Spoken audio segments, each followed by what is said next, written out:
Hello, and welcome to another episode of Couch Time with Sonja, and that's Sonja with a J. Today, as you've seen, we've taken over the couch again. They've given us another opportunity to present The Man Cave in Season 3, so thank you for joining us. And please, don't change the channel just yet. Give us a chance. We promise we might even try to keep you a little bit entertained. So before we jump in, I want to introduce who we are today. My name is Roel Cortez. I am the husband of the co-host of Couch Time with Sonja, which is Delia Cortez. And with me I have... And I am the opposite of Sonja Lowe. My name is Bradford Lowe. I am the head of the household. And then... I am James White. I'm a proud husband to Nicole White, father of 3, grandfather of 2, and I'm very glad to be here. Awesome. Well, thank you again for joining us. We're going to spend the next hour or so talking about some serious subjects. I think that most people believe that men don't like to have serious conversations. And here at Couch Time with Sonja, we're not afraid of any topic. So today, we're going to talk about, as men, bring you some topics related to domestic violence. We're going to talk about men's mentality, what it means to be a king versus being a dictator. And then finally, we're going to talk about what real brotherhood looks like. We want to make sure that men understand that we need real brothers, not just those boys that grew up with us out in the hood that are just yes men. We want to talk and delve deep and dive deep into what a real brother looks like, one that can have real authority in your life and one that can help you navigate the difficult waters that manhood can be. So you guys ready for that? Let's go. What are you looking forward to the most? I'm looking for setting the record straight on what real men are. All right, all right. What about you? I'm looking forward to the tacos y'all said we had. The tacos. I was told it was tacos. Yeah, it's Taco Tuesday. Yeah. It is Taco Tuesday, right? That's the only reason I'm here. Well, it's a good thing that we're sponsored by Taco Bell. The Sweet. tacos are coming. Sponsored. They're But not Taco real. Bell aren't real tacos. They're not real, but No. that's the only sponsor we could get. No, So we need more viewers. So when you're out there, hit that subscribe button. Make sure you join the YouTube channel. Make sure you go on MySpace and look us up. Do we still have a MySpace page? Never heard of He it. said, look, go to MySpace. Well, Twitter, whatever. This man has been Snapchat. trapped in 2006. We got, Way if you're back. on Twitcher, there's so many of them. I don't even know. But whatever it is, join us and make sure you ladies, get a notepad, take some notes because the men are speaking. We're going to give you some real valuable information. We want to help you help your men. But if they're in the room with you, bring them a little bit closer. Don't let them run out because, hey, this is important stuff that we're going to talk about. So we'll see you in a minute. You ready for Couch Time with Sonja? Let's be honest. Making a lukewarm marketing video is fairly simple. But who wants lukewarm marketing? Instead, how about something that conveys your unique message? Well, that takes creativity, and creative is what we are. We design custom logos. We even offer professional print services. Our goal is to showcase how good your idea is, no matter what your product is. Whether it's social media marketing for a new author or the artwork for the book itself, we can help. You've created a new app and need a TV commercial to show it to the world. We can help. Now they're Stork Advisor. If you're a photographer trying to show off your work in a unique way, we can help. Need a promo for your TV show? We can help with that too. It's Couch Time with Sonja. We're an artistic bunch and we love the creative process. We're not trying to be the best in Houston. We're trying to be the best for you.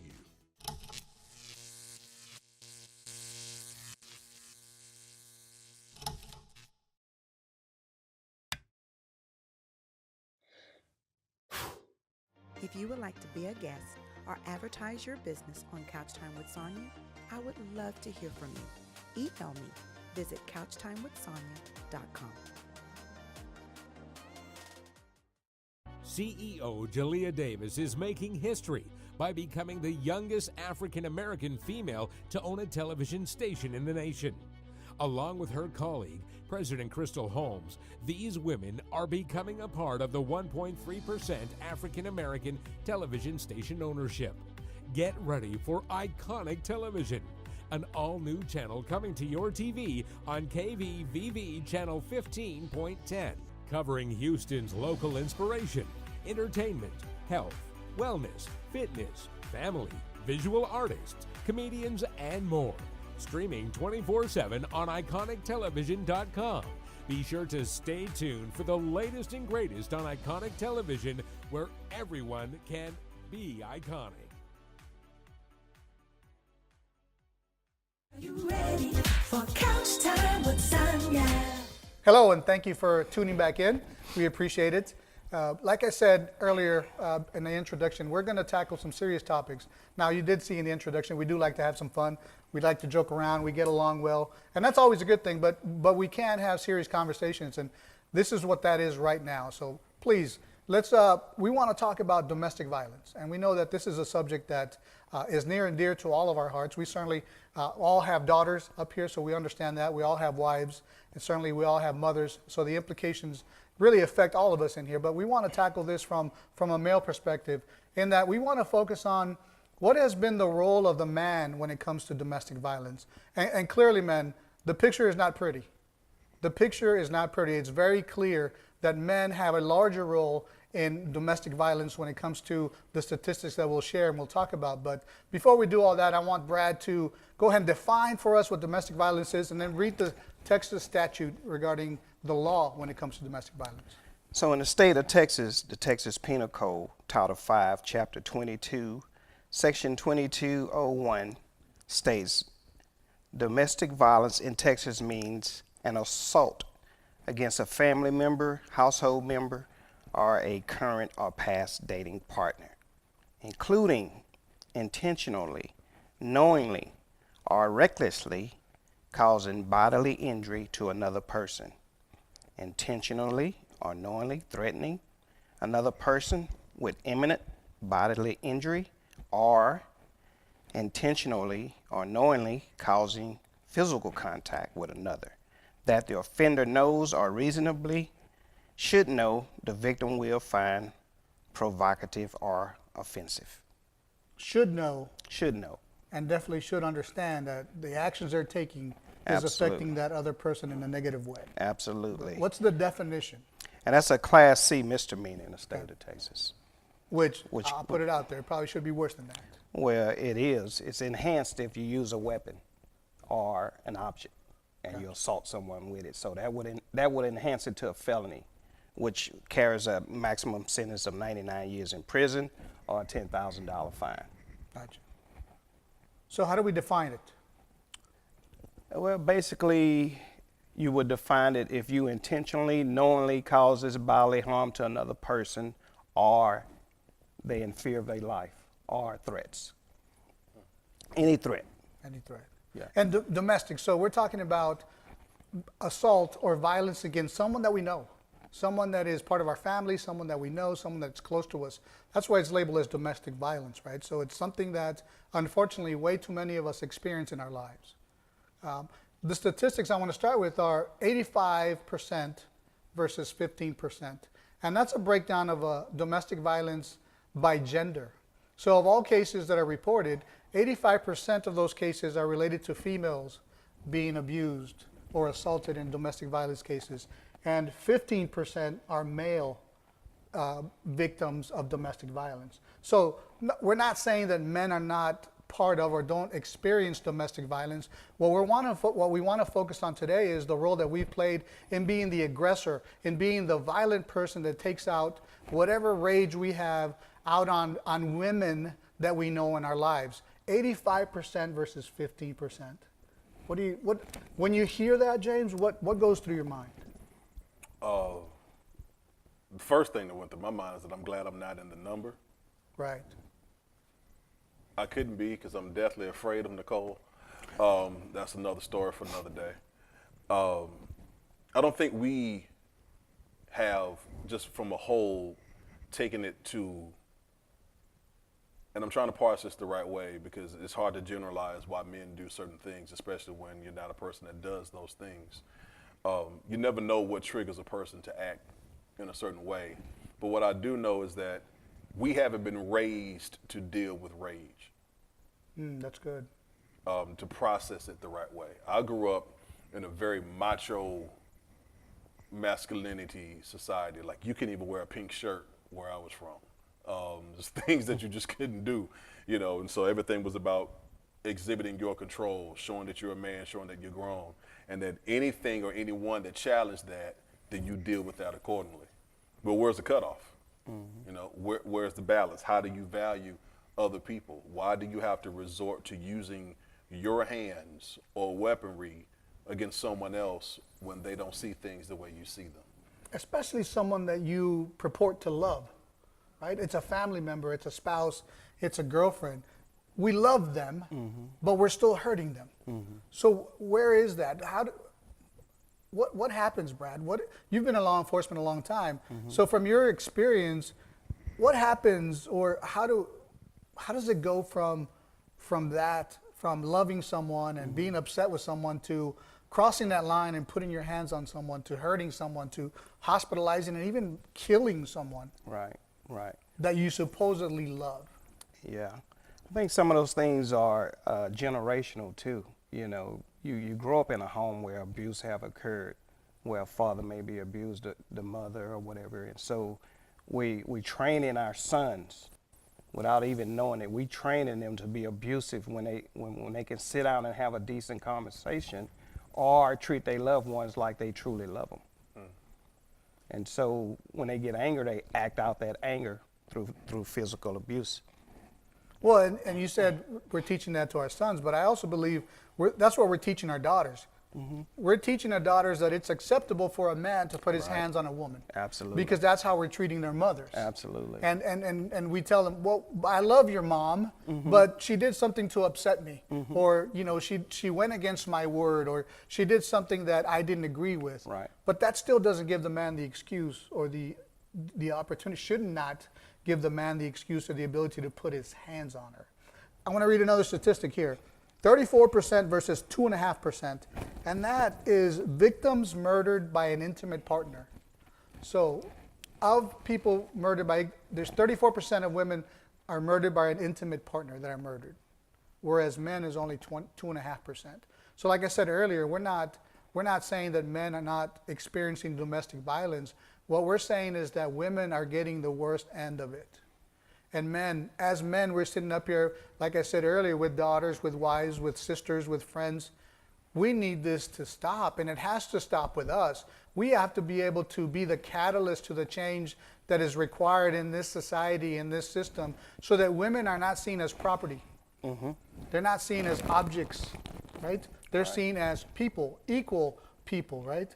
I don't know what it is about men who believe or think, and look, I'm speaking to myself, I'm speaking to all of us. I'm certainly not exempt from what we're trying to teach or talk about, but we have this mentality, I don't know what it is. Men believe that they can treat women as property and do whatever they want with them. And when the woman no longer wants them, they think, have you heard this before? If I can't have you, nobody else will. Yeah. To me, that's the mentality of a slave and master. Right. I own you, so if you're not going to do or use or be of service to me, then I'm going to take you out. Right. I'm going to hurt you. I'm going to kill you. That was accepted by society. You know, when you knew a guy would abuse his wife, it was acceptable. You would accept that in society, or the woman would not discuss what happens inside the home. You know, it wouldn't go any further than that because she was embarrassed by the abuse. But amongst men, it was acceptable for you to control your wife in that manner. You said a word that's interesting, that's control. If a man feels, and I've been a man for 41 years. Well, I've been a male for 41 years, but what happened to the first 9 months? Don't worry about it. Okay. Don't worry about it. Right. I was born full mustache. When we look for something to say, I have control of this, or I have this under control, I have this under my domain, I can deal with this. We may not have that at our jobs. We may not have that societarily. We may feel inferior in different places. I remember when I had an addiction to video games, because it seemed like there was the one thing in my world I could control. I can control the outcome of it. And so I could load up a team and win, and I would play those games for 3 or 4 hours a day and lose track of time because I couldn't control bills, I couldn't control my money, I couldn't control emotions, I couldn't control everything else, but I needed to have something to control. And so I put all that energy, well, at least I won on that. And sometimes people can put that domestically and say, well, I can't control everything else that's happened to me, but I can control what she does. That's Or I great. control what he does. That's great. And it's that need for control. But if you're in a healthy place, if your relationships are healthy, control isn't the issue. Control isn't the problem. So Right. I love it, but I love what you're saying about control, because that speaks towards what our next segment will be, which is the mentality of a man. You know, all of us want to be known as kings of our castles, but there's a difference, and we're going to bring that back here after this break. So please join us as we come back here in a couple minutes. Thank you. You ready for couch time with Sonja?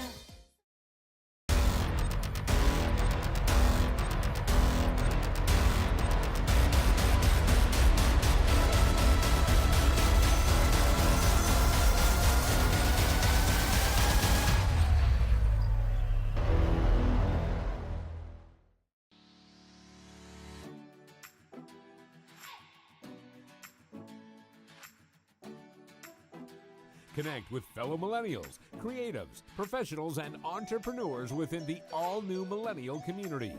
Join in and get connected with local events, volunteer opportunities, and mentorship programs with the next generation. For more information, visit themillennialcommunity.com and become a member today. Membership includes access to special events, networking events, and civic engagement opportunities. Check out our online calendar for upcoming event opportunities, such as Millennial Think Tanks, community building events, the new Sea Live experience, and much more. Members will also be invited to join an online membership group, have opportunities to pair with local students in the Houston community for mentorship programs. Follow us on all social media platforms and get connected with the millennial community today.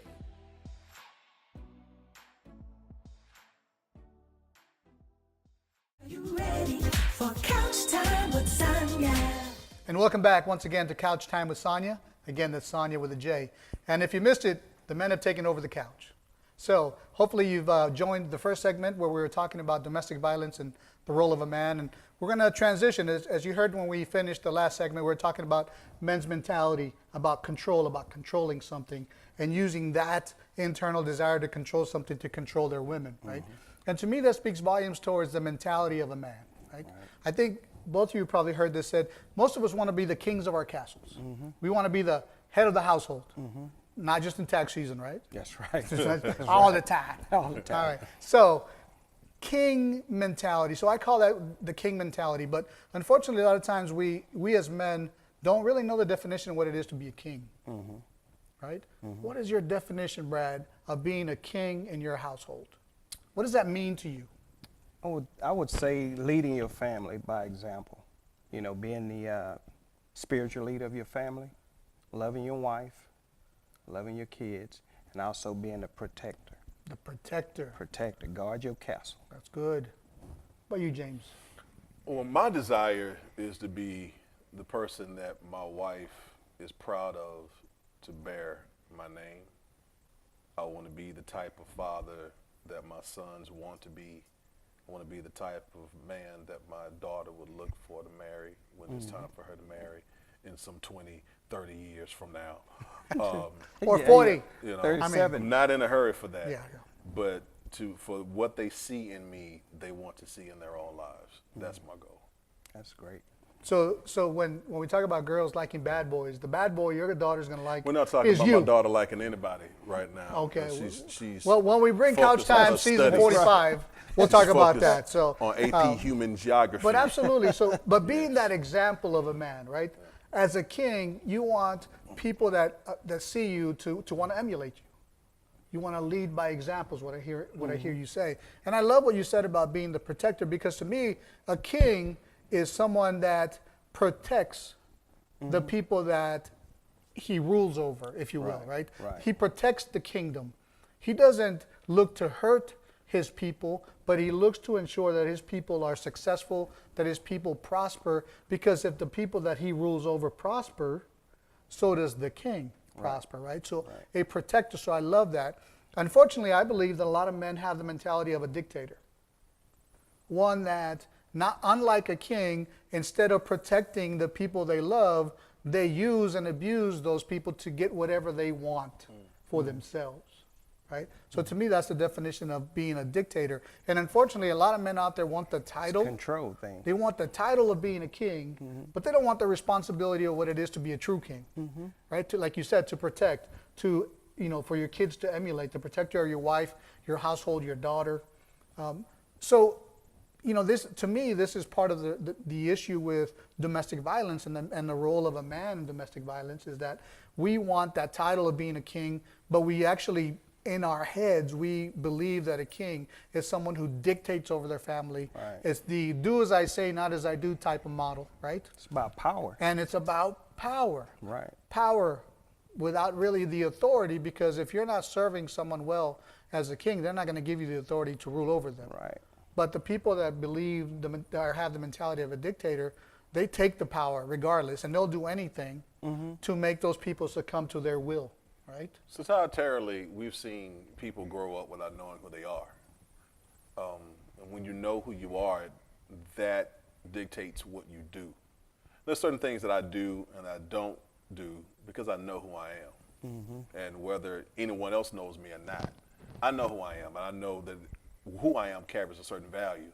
And so whether anyone's opinion of me is this, that, or whatever, I know who I am.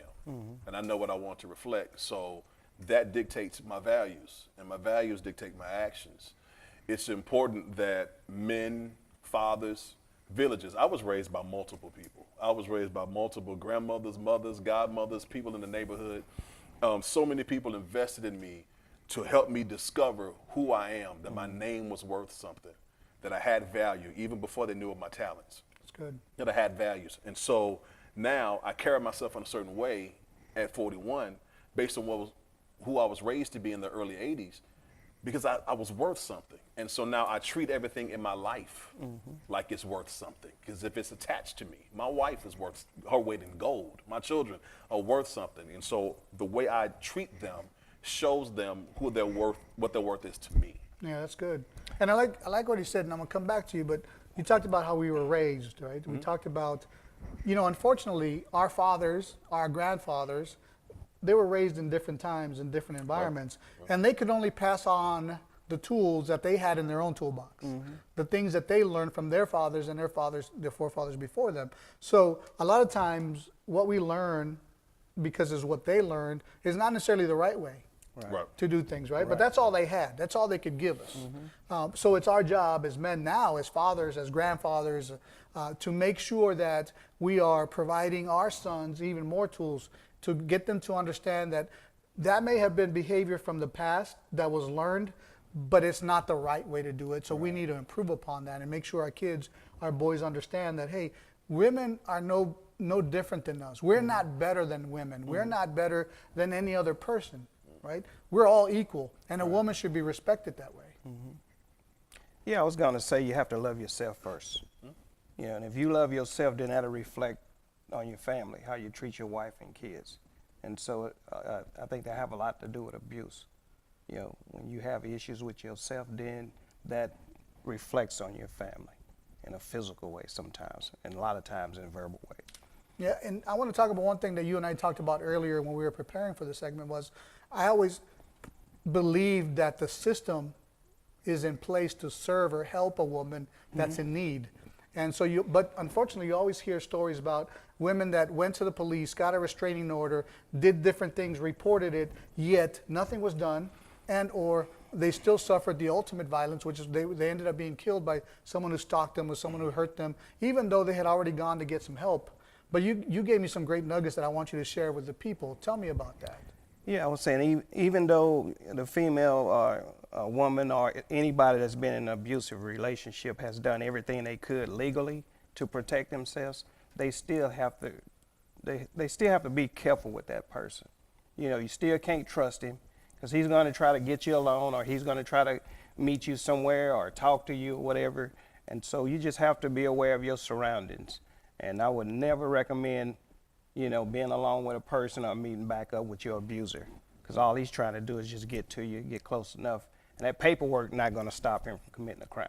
Yeah, when people show you who they are, you have to believe them. Absolutely. That's good. And right try off to the keep bat. that there. And if they have changed, then that's great, but they'll have to change with somebody It's else. always, I'm sorry, Yeah. for what I did. Let me talk to you, let us fix it. And there's a second chance for everybody. Absolutely. They just have that second chance with another person. There you go. Not There you go. Yeah, I think true change is change that is sustained. right? So the person can't just tell you they've changed. They've got to gotta prove see it. it over a period of time, right? Right. Ensuring that they've gone through the process of getting whatever help they need, right? But going back to that, I love that because we can't just rely on the system. If can't. we are victims of abuse, we've got to use the system, but we have to supplement that system with our own protection right. and changing ourselves and our behavior to ensure our own safety as well. That's right. That's And there are right. things that are to the letter of the law, but in order for women to be valued, that starts way beyond the system. Yeah. Absolutely. That starts in Absolutely. our homes. Starts that in our starts homes. the way we treat them, the way we value them from when they are born,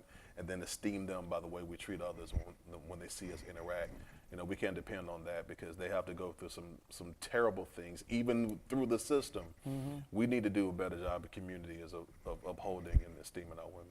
Yeah, you know what I don't get is the fact that, and we all have daughters here, so I'm sure that each one of us has at one point said, not my daughter, Right. not my daughter. I'll make sure that, you know, nobody ever lay a hand or put a finger on my daughter, right? My daughter's married. You know, if she ever came and told me my husband did this or the other, you best believe I'm going to respond. Right. Right? But so many men say that, but at the same time, they're turning around and abusing the mom or the girlfriend. And so the kids continue to see this, right? So I have a saying. I always say, listen to my actions. And I believe this is valid here, right? It's not about what you're saying, it's about what you're showing. Right. And change, like I said, true change has to be something that is sustained over a long period of time. But men, we need you to change. We need you to teach your boys different. We need you to respect women. We need you to change the system because we are failing our ladies. And certainly, I love my wife, I love my daughter. I know you all feel the same as well. And certainly, most men out there that have found themselves in a situation of having abused someone, I'm not saying you don't love that person, but you certainly need to ensure that you think about what you're doing and that you get the help that you need so that it's not something that is cyclical and it continues for generation after generation. Right. All right. Well, thank you. We're wrapped up this segment. We're going to take a break. We'll take a few minutes, and thank you for our sponsors. We appreciate your time, and we'll see you here when we come back in a couple of minutes. You ready for couch time with Sonja? One of the most important events in life is having a baby. The closest hospital may not be the best choice for your family. Now, there's Stork Advisor. With Stork Advisor, you can keep your loved ones informed. There's a labor alert right at your fingertips. Stork Advisor even offers you a pregnancy tip every day. After you've had your baby, tell us about your experience and leave a Stork rating. We want to keep other expecting families like you informed. With Stork Advisor, you can know what to expect when you're expecting.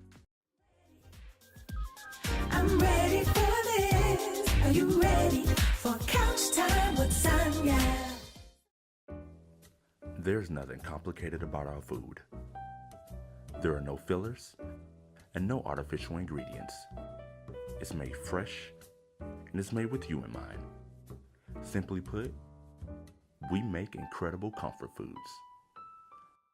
We specialize in that slow, home-cooked taste, whether it's our brisket, smoked chicken, ribs, or links. You're gonna love every bite. We've been perfecting incredible comfort foods for over 10 years, and we've got it down. Great tasting comfort food at a great price. We even cater. So pick up the phone or visit us on Facebook. Be sure and ask about our funnel cakes and our famous sweet and spicy pickles too. It's hard to resist great food, especially when it's incredible comfort foods.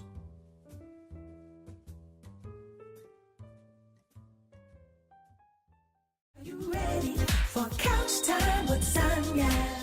So welcome back with Couch Time with Sonja. This is the men's section. So we spoke about domestic violence. We spoke about kings versus dictators. So now we're going to get into the section of how do we help each other? Iron sharpens iron. Good. How do we lift our brothers up? You know, keep them from falling. You know, if they have a situation to where they're on an edge or they need someone to speak to, how do we help lift that brother up?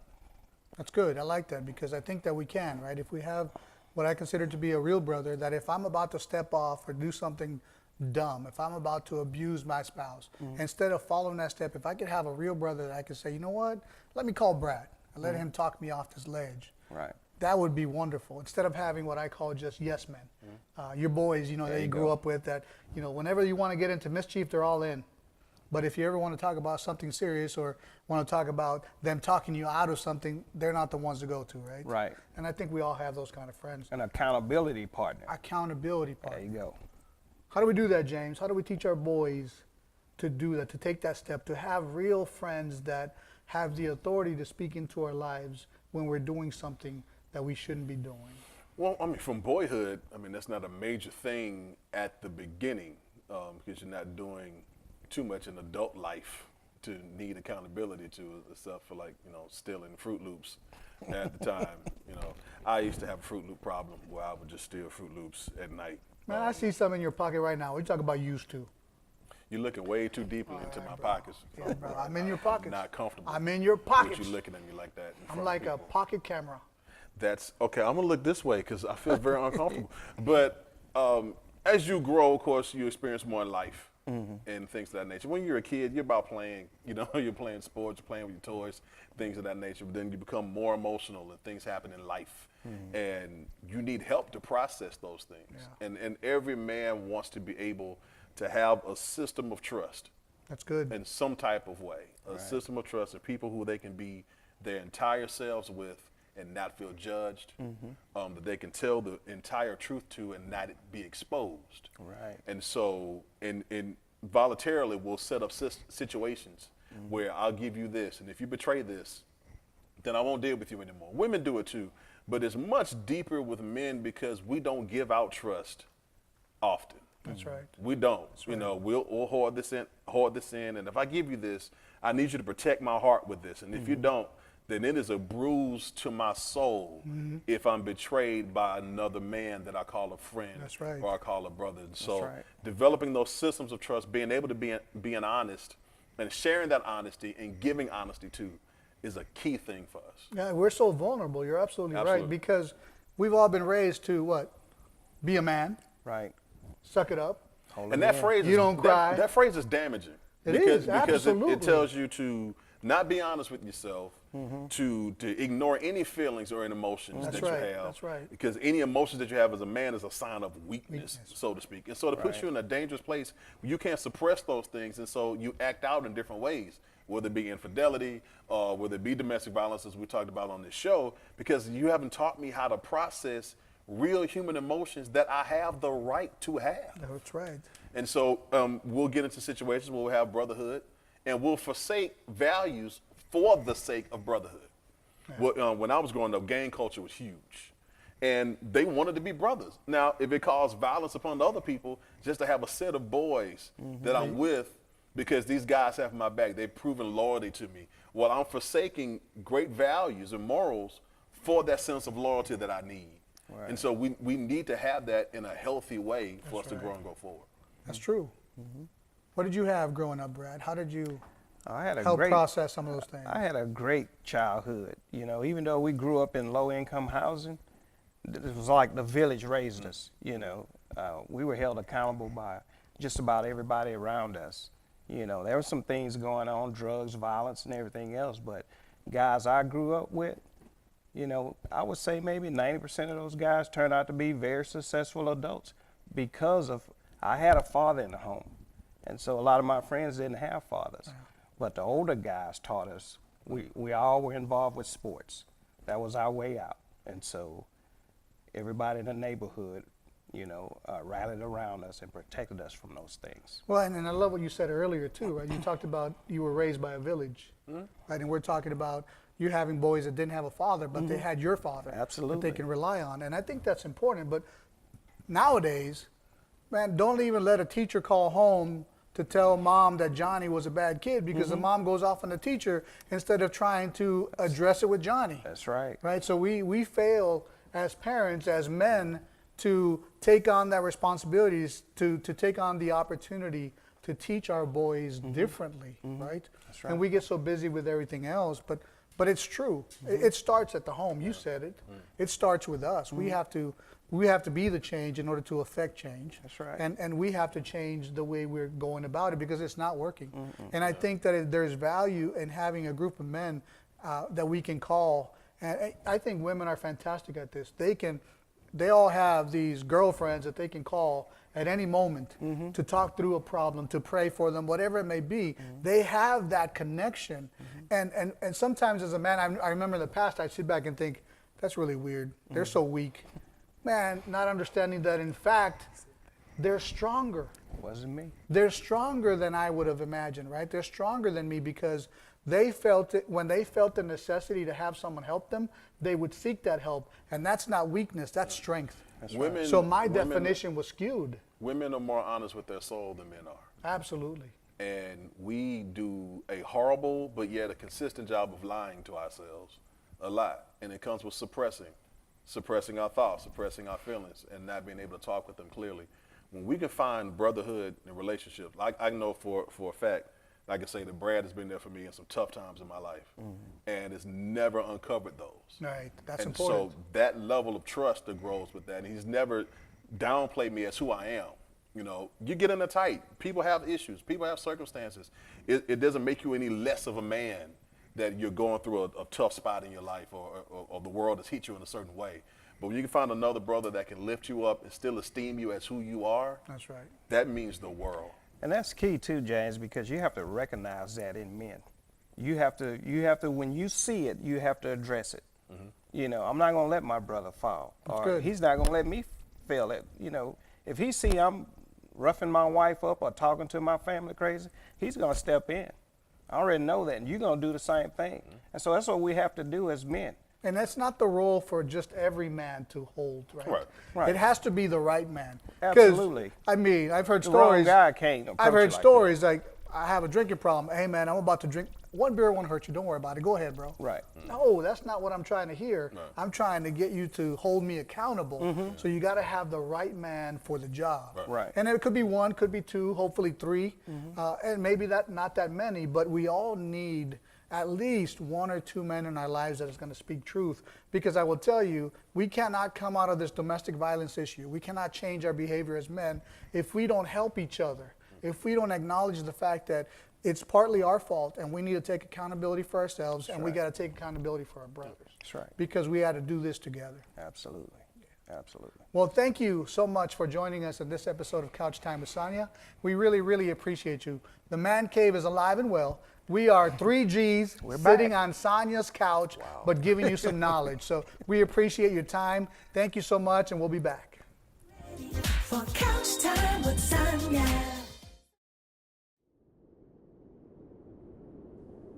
And then there was life. Born to color outside the lines. Born for such a time as this. You showed up on the planet to produce a dream. You, yes you, were born with purpose, with words. Friends, imagine that your dreams can become your reality by the words you speak. It all starts today. It starts with you.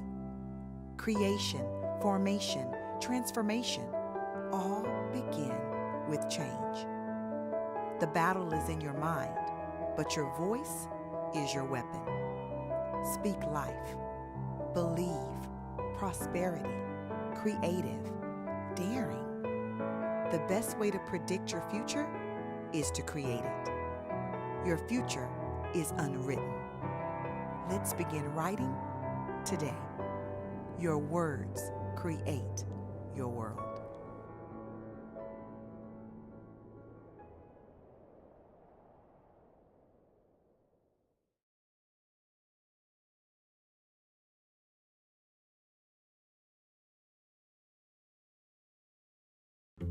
Let's be honest. Making a lukewarm marketing video is fairly simple. But who wants lukewarm marketing? Instead, how about something that conveys your unique message? Well, that takes creativity, and creative is what we are. We design custom logos. We even offer professional print services. Our goal is to showcase how good your idea is, no matter what your product is. Whether it's social media marketing for a new author or the artwork for the book itself, we can help. You've created a new app and need a TV commercial to show it to the world. We can help. Now there's Stork Advisor. If you're a photographer trying to show off your work in a unique way, we can help. Need a promo for your TV show? We can help with that too. It's Couch Time with Sonja. We're an artistic bunch, and we love the creative process. We're not trying to be the best in Houston. We're trying to be the best for you.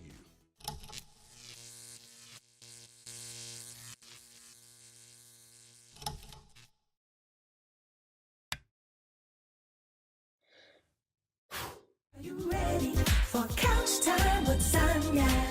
So welcome back to Man Cave, and we're at the conclusion of the show, but we want to do a brief recap. You know, we spoke about domestic violence in the home. We spoke about kings versus dictators, and we also talked about brotherhood. Absolutely. And so, in closing, you have any final things you Well, need, to me, you one wanna of the things that jumped out the most to me was 85-15. Right? 85. Out of all domestic violence cases, 85% affect women and 15% affect men. So again, we're not saying that men aren't affected by domestic violence or are not victims of domestic violence, but the majority of the victims are women. Wow. And that's a lot of underreporting for both sexes, right? Absolutely. So the numbers are probably different or skewed or higher, but the fact is there's such a disparity. So there is a real concern from my perspective of the role that men have played in domestic violence and abusing women or other people in their family and their households. Mm-hmm. Well, I would just like for us to find the proper way to deal with what's inside of us, you know, what's going on internally, the proper way to process it. Unhealthy, if you address it the wrong way, you're still going to have to deal with the issue, whatever's going on, and let's value the people that's around us. Let's not take any issues out on people that we love, especially if we say that we love them and we know that we love them. Let's value them and esteem them highly. And I'm still trying to find the proper way to get this blazer. I've been staring at this blazer this entire time, and I know we're different sizes, but I'm trying to find a way. Stretch in. If I can get a zoom in on this blazer right here. I think we can get you one. We can Okay. find one. We can find one. Okay. We can find one. But there are ways you can get help, Yes. right? You can do that through counseling or whatever, a friend, a brother. So whatever you need to reach out and get some help if you have an issue with those. Yeah, and numbing this is not helping you, right? Right. Don't just numb it with whatever vice you have, but you've got to really address, like you said, take care of the core issue that is making you behave this way. Right. And getting and identifying that core issue is important, getting that out and getting it healed so that we can be better men, so we can be better men for our wives, for our girlfriends, for our mothers, for our children, whatever that may be, we can do better. But we can, along those lines, I love that we talked about, let's do this together. I'm not saying you go fix yourself, you go fix yourself. I'm saying let's help each other out. Right. Let's help it and do it together. Let's do it together. So thank you for spending this time with us here on the Man Cave. We had a great time discussing the subjects of domestic violence, and we pray that you get some help if you need help. Yeah, and don't forget to follow us, couchtimewithsonya.com. We're on Facebook and Instagram. I believe we're on Twitter. So make sure you catch up. This is our third season, so if you have not watched the show before, go back, catch up from season 1. You'll be enlightened. You will receive some good, valuable information. So make sure you join us and follow us. I'm just very glad to be here. This is a very comfortable couch, and I'm going to try to take it with me. I'm not sure if I can fit this all in my car, but I'm glad you all had me. Thank you for allowing me to be on the couch, man. And we don't have tacos.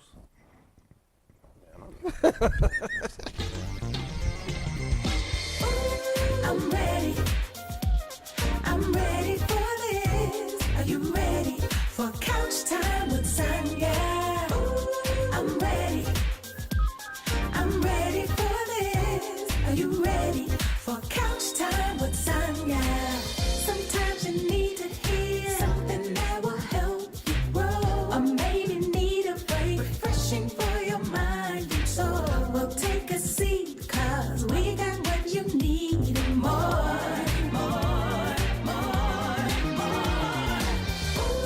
I'm ready. I'm ready for this. Are you ready for Couch Time with Sonja? It's Couch Time with Sonja. Let's go.